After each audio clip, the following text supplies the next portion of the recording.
Instituto de Desenvolvimento de Liderança, com o tema Liderança Inovadora, como já foi dito pelo companheiro João Roberto, e que eu gostaria que a companheira Aurora, por gentileza, fizesse a apresentação do professor Paulo Alcântara Gomes. Não se baixar não, não se baixar não. Estou brincando com isso. Possui graduação em Física pela Universidade Federal do Rio de Janeiro, graduação em Engenharia Civil pela Universidade Federal do Rio de Janeiro, mestrado em Engenharia Civil pelo Instituto Alberto Coimbra, de pós-graduação em Pesquisa de Engenharia, e doutorado em Engenharia Civil pelo Instituto Alberto Coimbra, de pós-graduação em Pesquisa de Engenharia. Professor titular aposentado da UFRJ, da Escola de Engenharia da UFRJ, Departamento de Estruturas, diretor do COP UFRJ entre 1978 e 1982 e reitor da Universidade Federal do Rio de Janeiro entre 1994 e 1998.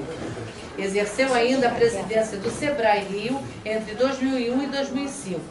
Atualmente é presidente da Câmara de Ensino Técnico e Educação Superior do Conselho Estadual de Educação do Rio de Janeiro, presidente do Conselho Diretor da Rede de Tecnologia do Rio de Janeiro, membro do Conselho de Administração do IBAN, Instituto Brasileiro de Administração Municipal, membro da Academia Nacional de Engenharia e da Academia de Engenharia de Portugal e vice-presidente da Academia Pan-Americana de Engenharia, atuando principalmente nos seguintes temas: Universidade, Gestão da Inovação e Educação Tecnológica. É ainda vice-presidente do CIERJ, Centro de Integração Empresa-Escola, exerceu a Pró-Reitoria de Engenharia, Inovação e Tecnologia da Universidade Cândido Mendes. Desde 2016 é o diretor acadêmico da Faculdade Cesbran Rio. Este é o nosso palestrante, Dr. Paulo Alcântara Gomes. Por gentileza, professor Paulo. A palavra é sua, por gentileza. Bem, boa tarde a todos. Com grande satisfação e muita honra que eu estou aqui para atender um convite do Dr. João Roberto para tecer algumas considerações rápidas. Ele me deu 20 minutos, então em 20 minutos eu tentar colocar um pouco sobre questões ligadas à liderança inovadora. O tema, apesar de ter sido muito gentil e ter dito que eu falo sobre qualquer assunto, isso não é fato. Eu, de fato, tenho uma grande dificuldade e, em determinados momentos, os assuntos são difíceis.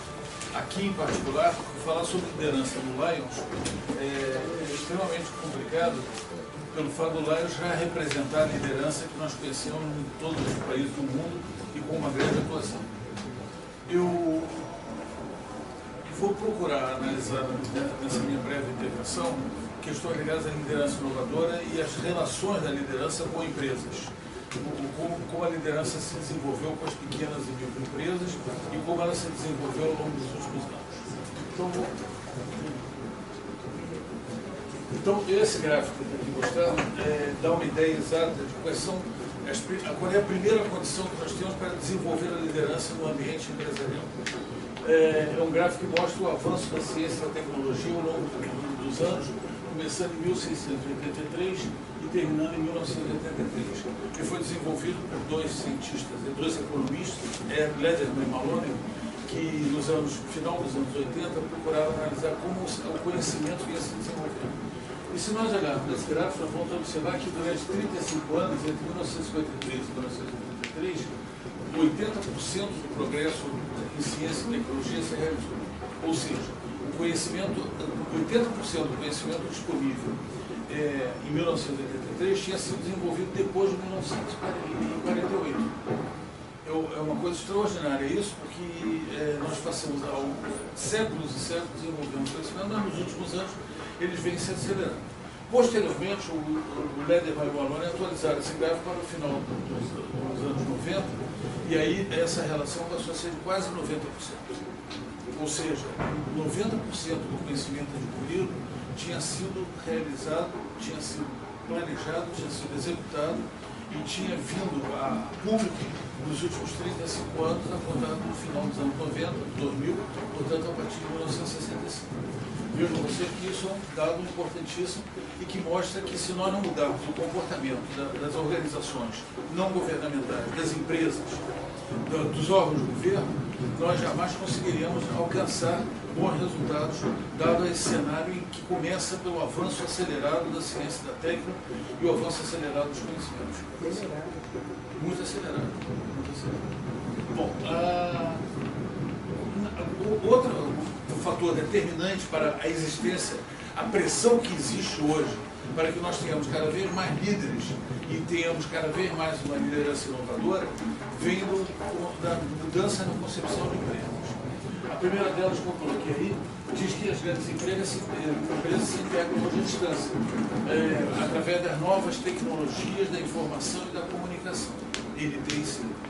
Por que isso acontece? Porque com o avanço da sociedade do conhecimento, o conhecimento propriamente dito ficou nos países centrais. E a execução nos países periféricos, nos chamados países, alguns casos os países emergentes, em outros casos os países periféricos, onde a mão de obra é mais barata, onde fica mais fácil nós produzirmos os materiais, as viaturas, os tratores, os caminhões, tudo que nós quisermos produzir com mão de obra mais barata fica mais fácil. Isso cria uma série de complicações de natureza política, que nós não vamos tratar aqui, mas é facilmente visualizável por exemplo, a questão do design. Hoje nós produzimos moda, o design da moda é feito em Milão e a produção da moda é feita na Indonésia. Ou seja, a produção vai para...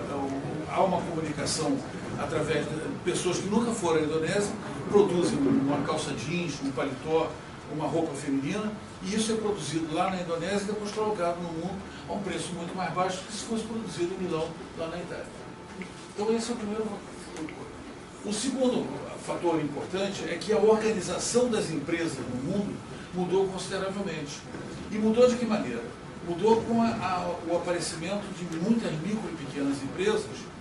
Aí eu tenho um dado, que é o último desse slide, que diz que mais de 90%, de fato 95% das micro e pequenas, das empresas brasileiras hoje, são micro e pequenas empresas. 95%.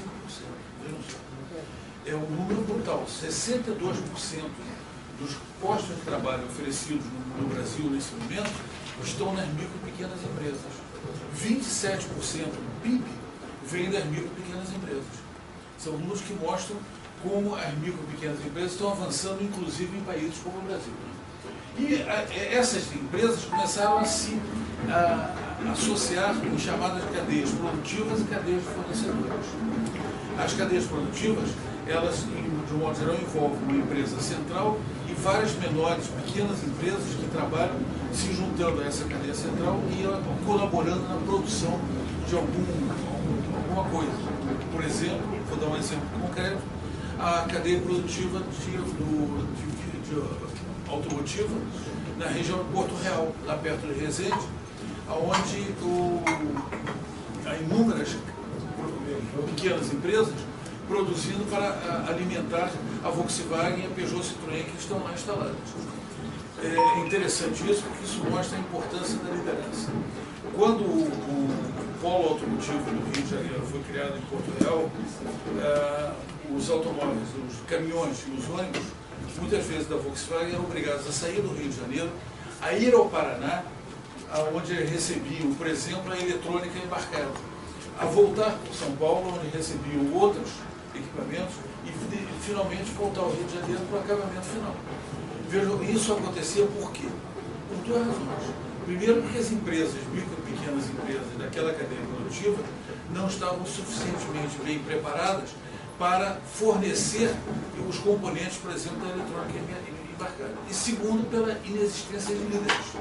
Líderes que fossem capazes de transformar essas empresas numa mudança, num processo de apoio efetivo a esses grandes empreendimentos.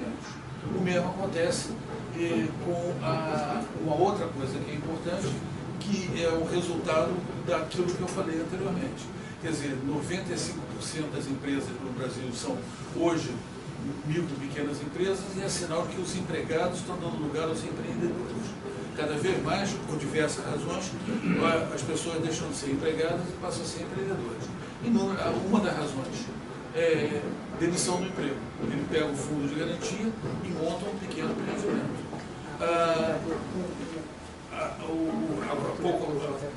Pouco mais de 10 minutos, a Selma Aragão estava aqui falando sobre as mulheres. A presença crescente das mulheres na economia, no cenário da economia, que faz com que apareçam cada vez mais novas e muitas novas micro e pequenas empresas. É outro parâmetro que nós devemos considerar nesse processo. Então nós temos aí alguns fatores que se somam àquele avanço do conhecimento que eu mostrei no primeiro slide e que impõem a nós o entendimento de que ter lideranças passa a ser determinante para o progresso, para o bem-estar social e para a eliminação das disparidades que nós encontramos em muitos países, notadamente no Brasil, disparidades de natureza regional e de natureza social. Então, esses parâmetros devem ser bem colocados para a gente perceber bem a importância das micro e das pequenas empresas. Bom, isso leva a 3 fatores que influenciam a competitividade das empresas. Primeiro vou definir rapidamente o que é a competitividade das empresas. A competitividade ela depende de 3 parâmetros. Ela depende do conhecimento, do empreendedorismo e da inovação. Nós estamos falando de empresas inovadoras, de lideranças inovadoras, então nós temos que falar nessas 3 variáveis que são importantíssimas.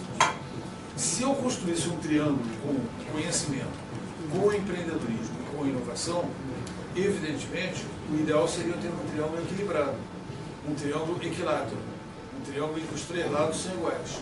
Por que isso é importante? É importante porque se eu tivesse um lado muito maior que o outro, por exemplo, esse é o lado do conhecimento, esse é o lado da inovação, o lado do empreendedorismo seria muito pequeno e eu provavelmente não teria bom resultado. E se eu tivesse esse lado maior do empreendedorismo, esse lado da inovação, se eu não tenho conhecimento, eu não consigo transformar os meus produtos naquilo que foi o objeto do primeiro slide. E avanço da tecnologia, avanço da indústria, avanço do setor de serviços, do setor do comércio. Então, os fatores que influenciam a competitividade, que é medida por essas 3 variáveis, são a modernização das práticas gerenciais, novamente entra a presença do líder nesse processo, a inovação, a melhor definição dos perfis de habilidades e competências dos quadros das empresas. Cada vez mais nós exigimos especialização, exigimos formação que seja adequada ao exercício daquela atividade profissional no conjunto do empresa. Seguinte. Bom, isso daí é para dar uma ideia, eu levanto aí 3 pontos importantes. O primeiro deles, já me referi, a velocidade com que as tecnologias se tornam obsoletas tem gerado uma série de inúmeros problemas e é determinante para o crescimento do conceito de líder na empresa inovadora. Vou dar alguns exemplos. Quando se produz, eu sou diabético, então o diabético normalmente ele toma insulina, que é era produzida há muitos anos atrás a partir do pâncreas do porco. Com o avanço da biotecnologia, a insulina passou a ser produzida por processos específicos em laboratórios e não se utiliza mais o pâncreas do porco. O que aconteceu? A velocidade de avanço das patentes de insulina foi de tal ordem que hoje é possível você produzir no laboratório um tipo de insulina e daqui a 3 anos e meio ela estará obsoleta. Só que um estudante universitário de química, ele ingressa na universidade aos 17 anos e vai se formar ao final dos 21, quase 22 anos. Em 3 anos e meio, isso daria 20 anos e meio. Ou seja, se nós não envolvermos as universidades nesse processo de difusão do conhecimento e de formação de profissionais, nós corremos o risco de ter multidões de profissionais inteiramente despreparados para as demandas das empresas. Então, esse é um ponto fundamental. É um exemplo típico de como o avanço do conhecimento está influenciando nesse processo. Um outro ponto fundamental é que é preciso, então, assegurar a participação da universidade nesse processo através da realização de projetos conjuntos com as empresas. Ou seja, a universidade no Brasil ela está muito longe da empresa. contam-se nos dedos, o Mauro Werneck está aqui e sabe disso, contam-se nos dedos organizações como, por exemplo, a Comptec, que é uma organização da COP, lá da UFRJ, que está associada à empresa. Muito poucas universidades têm mecanismos de associação com a empresa. Resultado, os avanços na bancada do laboratório muitas vezes não chegam às empresas. Não quer dizer com isso que seja a universidade a fazer a inovação, mas quer dizer que a universidade é um parceiro determinante das empresas para a produção da inovação. E, portanto, nós devemos também considerar isso como um ponto crítico. E a inovação e o empreendedorismo geram, obviamente, a necessidade de nós criarmos políticas públicas que sejam adequadas. Então, nós estamos numa época de eleição, novo presidente da República, novos deputados, novos senadores, novos governadores, e temos que pensar seriamente em qual é a política, quais são as políticas públicas que estão sendo propostas para que nós consigamos promover as mudanças necessárias e fazer com que realmente esses avanços todos cheguem na empresa. Só que eles não vão chegar se nas empresas nós não tivermos os líderes, os homens capazes de chefiar esse processo, de gerenciar esse processo e de fazer com que novos passos sejam dados. Então, o seguinte, eu estou falando em inovação, então, para organizar, eu criei aqui 3 conceitos importantes. A descoberta é o resultado de uma atividade científica. Ela tem por objetivo a fronteira do conhecimento. A motivação é principalmente intelectual. Por exemplo, eu descubro um novo vírus. Isso é uma descoberta, o nome já está dizendo, descubro um novo vírus. Eu estou avançando o conhecimento e isso tem uma importância, naquele momento, intelectual. A invenção é o resultado de uma atividade tecnológica. Ela tem por objetivo a solução de um problema prático. Por exemplo, eu estou com uma caneta de inglês dessas na ponta e isso foi uma novidade tecnológica, é um avanço tecnológico e envolve um problema prático. E a motivação é principalmente técnica. E a inovação, ela tem por objetivo a exploração comercial de uma invenção. Ou seja, ela não é, a inovação é uma coisa mais separada. E a motivação é sempre econômica. E nós devemos considerar isso quando nós definimos os perfis dos líderes inovadores, dos líderes empreendedores e daqueles que vão trabalhar com as empresas inovadoras. Pode passar. Bom, eu, ao falar na inovação, eu queria salientar que a inovação é a exploração com sucesso de novas ideias. E sucesso, nesse caso, significa aumento do faturamento, acesso a novos mercados, aumento das margens de lucro e aumento, consequentemente, daquela competitividade a que eu me referi anteriormente, conhecimento, empreendedorismo e inovação. Ou seja, eu posso inovar trabalhando com coisas antigas. O melhor exemplo de inovação nesse aspecto, um exemplo que acho que você se lembra bem, é o exemplo do álcool automotivo. Quer dizer, os primeiros carros a álcool no Brasil surgiram em 1938, por um projeto do Instituto Nacional de Tecnologia. E depois houve uma inovação em 74 com o programa do Proálcool e eles passaram a ser de uso corrente.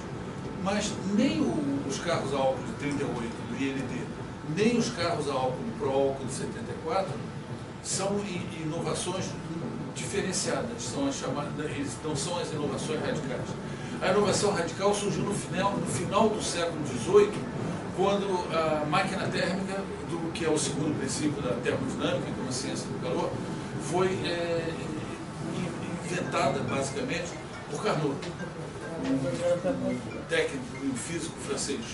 Então, a máquina térmica gerou inovação, o Carnot gerou a inovação, a máquina térmica, e isso dá um resultado bastante plausível, bastante importante para que nós tivéssemos, séculos depois, um século e meio depois, a produção do carro a álcool nesse processo. O princípio do carro a álcool é exatamente igual ao princípio do carro a gasolina.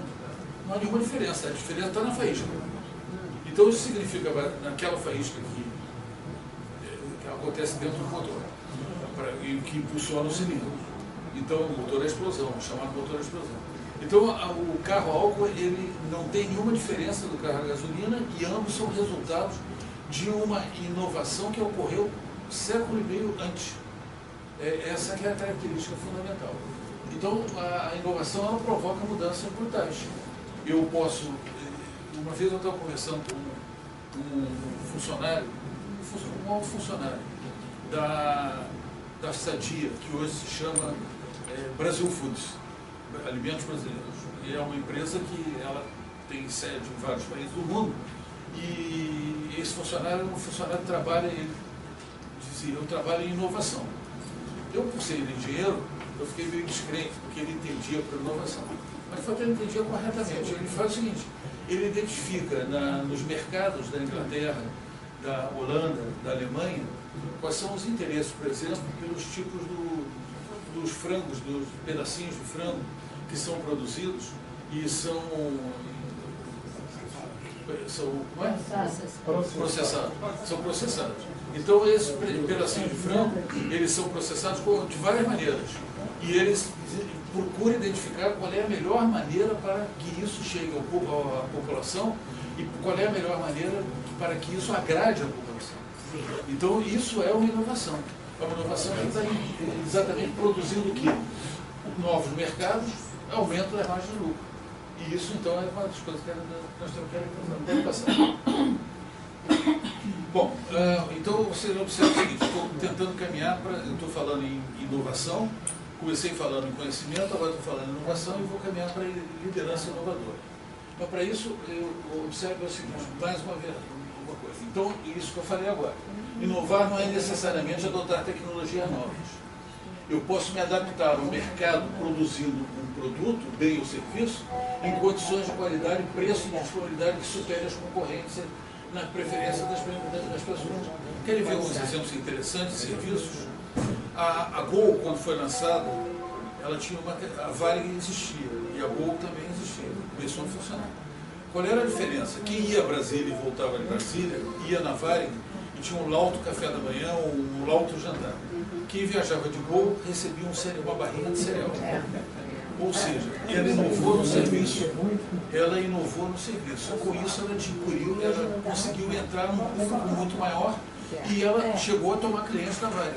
Há quem diga, até hoje, uma das razões fundamentais da quebra da Varig, uma das razões, foram muitas, mas uma delas foi a existência de empresas que produziam um serviço inovador entretanto, sem avanço de tecnologia, sem avanço da ciência. Há uma produção no meio ao serviço. É o caso, por exemplo, das Casas Bahia, que é também um modelo interessante.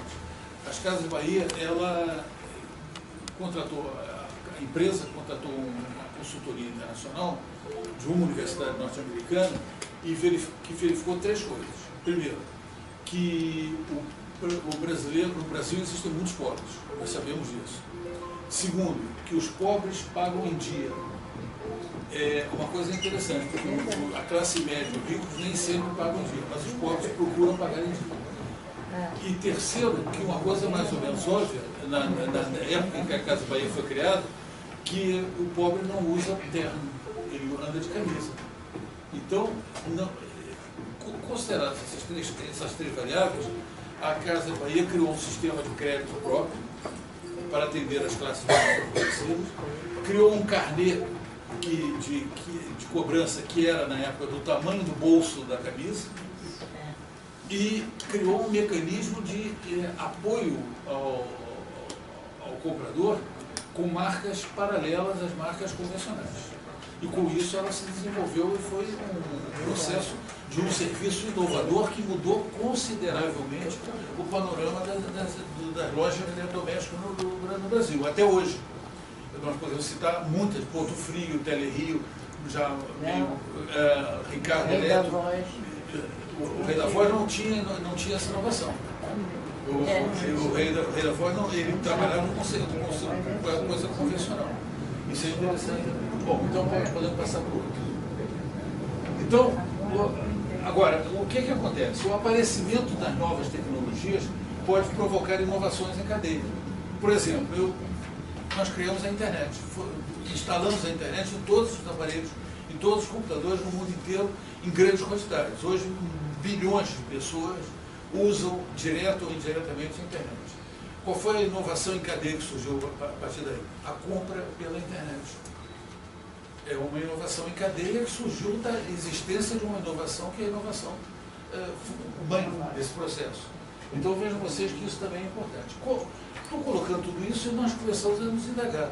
Afinal de contas, o que está acontecendo? Está acontecendo que nós temos que formar hoje um perfil de um empreendedor, de um empresário, de um profissional, de um cidadão que participe de uma empresa do terceiro setor, que participe de uma ONG, de uma organização não governamental, que tenha liderança, sem sabermos ainda como é que nós vamos definir o perfil dessa liderança. Mas é preciso pessoas, nós precisamos de pessoas que sejam capazes de liderar esse processo de mudança, que sejam capazes de fazer com que a mudança aconteça definitivamente. O seguinte. Bom, aí eu coloquei, por que as empresas inovam? Elas primeiro, só para resumir, visando o melhor desempenho, que está materializado aonde? Na redução de custos ou no atendimento ao aumento da demanda. 2, um novo produto ou processo que pode ser um diferencial favorável. Foram esses exemplos que eu dei da Gol, da Casa Bahia e de outros. No caso de inovação de processo, que aumentam a produtividade. E no caso da inovação de produto, porque ela pode ganhar uma mudança num novo produto e se lançar no mercado com esse novo produto, como acontece em inúmeros casos. Então, é o seguinte. Esse você pode pular, por favor. Então, a partir daí, eu tenho esse entretanto que está aí. Quer dizer, o que acontece? Criamos organizações que têm determinados fins. Com o avanço do conhecimento, o avanço da inovação, muitas vezes esses fins se tornam desnecessários. Quantas empresas, quantas organizações estão deixando o cenário porque elas ficaram desnecessárias? Muitas vezes também, entretanto, elas permanecem. Ou seja, elas estão permanecendo sem que os seus fins originais ou que outros fins tenham sido criados. E às vezes elas são criadas também, e isso acontece muito nas micro e pequenas empresas, porque as organizações são estruturadas conhecendo os processos de criação do valor. Ou seja, o processo de criação do valor não é levado em consideração no momento da criação da empresa, e isso é muito visível, por exemplo, quando as pessoas criam uma micro ou pequena empresa, a mortalidade das micro e pequenas empresas no Brasil tem baixado muito, ela tem caído, mas ainda é alta, é bem alta. Isso acontece porque as empresas são criadas sem projeto. Elas são criadas sem uma definição clara dos fins a que elas se destinam. É um próprio fundamental. Estratégia é uma das características do líder fundamental que nós temos que considerar. Bom, também outro ponto importante nesse entretanto é que nós criamos hierarquias verticais, fragmentando o trabalho e inibindo as iniciativas com consequente perda da eficiência da agilidade. Ou seja, a hierarquia da empresa é criada com tal formalidade que nós não conseguimos mais fazer com que um determinado departamento produza, uma determinada pedaço da nossa organização produza e dê os resultados que nós pretendemos. Seguinte. Bom, então chegamos ao ponto crítico. Tudo isso nos leva a pensar na liderança inovadora. Primeiro, eu preciso entender que hoje a liderança inovadora tem sido amplamente discutida no ambiente empresarial. Segundo, que as empresas mais novas apostam na inovação e no pensamento no futuro, motivando as equipes de trabalho para o novo. E nessas empresas, todos os funcionários têm como prioridade pensar de maneira inovadora e dinâmica, buscando novas soluções em conjunto. Ou seja, a liderança inovadora não pode mais ser de uma pessoa, ela tem que ser uma atividade conjunta, o coletivo das empresas tem que atuar nesse processo. Todos, desde o contínuo até o diretor, todos têm que ter essa capacidade de liderança inovadora. Pronto. Existem 3 fatores fundamentais na questão da sobrevivência de uma organização. O primeiro deles, o conhecimento gerencial. Se eu não tenho informações sobre a minha empresa, o conhecimento gerencial é tudo isso daí, sistemas, organização, dos processos, das operações, das metas que eu tenho, dos métodos e das ferramentas de análise. Se eu não tenho conhecimento dos sistemas de informação, eu não tenho condições de gerenciar a minha empresa, qualquer que seja a sua dimensão. Segundo, eu tenho que ter o conhecimento do trabalho, da ciência e da tecnologia que eu emprego na empresa. Quer dizer, eu posso ter só uma empresa que está com trabalho, mas posso ter uma empresa que esteja com ciência, outra que esteja com tecnologia. E terceiro, a liderança, que é tudo que é relacionado ao ser humano na organização. é o ponto crítico fundamental nesse processo. Ou seja, nós já temos as condições de contorno que levam à necessidade de uma liderança empreendedora. E temos aí as condições que são levadas em consideração no processo de montagem da liderança. O seguinte. E eu digo aí que esse último item é o mais importante, porque é a condição limitante, pois os outros nem ao menos serão absorvidos sem que haja uma firme liderança que saiba o que se deseja. O verdadeiro líder é precioso como um diamante. É um ponto fundamental. Se eu não tenho uma pessoa que saiba onde eu quero chegar, como eu vou chegar e aonde eu vou chegar, eu não consigo ter os resultados que eu quero. O líder dá, inclusive àquelas pessoas existentes, a segurança necessária no difícil processo de mudança. Temos visto empresas e até países irem de mal a pior pela falta de um líder. A inexistência de um líder, a inexistência de um norte, leva as pequenas organizações, as organizações não governamentais, as empresas, o setor de agronegócio e os governos leva a um baixo nível de crescimento e muitas vezes até a própria desorganização, a própria falência. É o seguinte. Bom, então o perfil de um líder inovador inclui coragem, carisma, humildade, criatividade, honestidade, autoconhecimento, integridade, visão do futuro, curiosidade, empatia, perseverança e boa comunicação.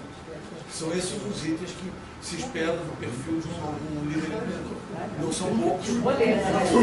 Só isso. É muito bom só isso, porque uns terão mais de uma coisa e menos de outra. E por isso que uma empresa não pode ter só um líder inovador. Essa que é a questão fundamental. Para atender a esse coletivo, nós precisamos de vários líderes inovadores, mesmo nas pequenas e nas médias. E aí, bom, aí eu listei, para que nós tenhamos uma ideia, quais são os desafios da liderança. O primeiro deles, o autoconhecimento. Eu preciso ter um conhecimento da minha organização e preciso ter um conhecimento daquilo que acontece lá dentro, portanto, e do que fazem as pessoas lá dentro. Isso é fundamental. Segundo, uma visão estratégica, que a senhora falou. A visão estratégica é fundamental nesse processo e determinante para que a liderança se consolide. Se eu não tenho a visão estratégica, eu não consigo funcionar como um líder e como um líder inovador. Eu posso até funcionar como um líder do convencional, do passado, e isso não me interessa. Terceiro, a maximização de valores, respeito, integridade, ética, são valores fundamentais, são desafios que são colocados para o líder. Existe um livro chamado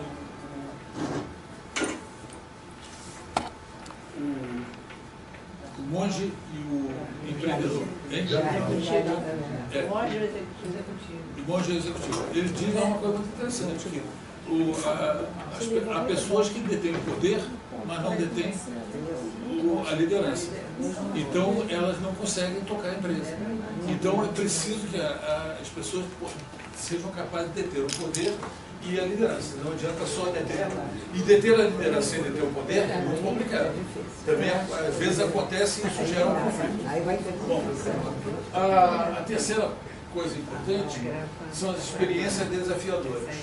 O líder tem que ser capaz de medir o risco e tem que saber que tem que enfrentar o inusitado. O novo tem que ser colocado e muitas vezes ele tem que ousar. Ele tem que ter coragem de promover mudanças, mesmo sabendo que aquilo é um risco, desde que ele tenha consciência do que está fazendo. O outro desafio é o cultivo de talentos. O líder tem que ser capaz de incentivar os talentos na empresa, tratando todos como possíveis líderes do futuro. É um ponto fundamental. O outro ponto é que ele, para fazer isso, ele tem que desenvolver uma construção de alianças.